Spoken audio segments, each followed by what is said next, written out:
dans l'arsenal de lutte contre la propagation de l'épidémie. Un nouvel outil, les autotests antigéniques, tests que vous réalisez sur vous-même pour vous dépister. Ils ont été validés hier par la Haute Autorité de Santé. On les trouve déjà dans d'autres pays européens comme l'Allemagne ou l'Autriche. Anne Le Gall, cette autorisation, ça signifie que ces tests vont arriver sur le marché français très prochainement?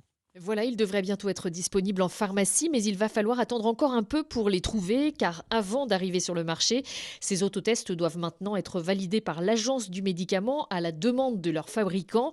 L'avantage de ces autotests, c'est qu'on peut les utiliser seuls, à la maison, pour un dépistage en cas de symptômes, ou avant une rencontre familiale, par exemple. Et ils pourront aussi être utilisés de façon massive et répétée dans les lycées ou les universités, parce qu'ils sont moins désagréables. Il faut enfoncer beaucoup moins profondément l'écouvillon dans le nez, 3-4 cm environ.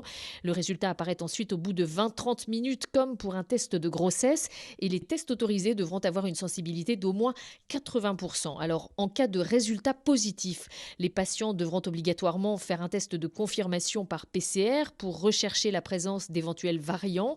Et petit bémol, ces autotests sont pour l'instant réservés aux plus de 15 ans, car l'anatomie du nez pourrait modifier le résultat chez les plus jeunes.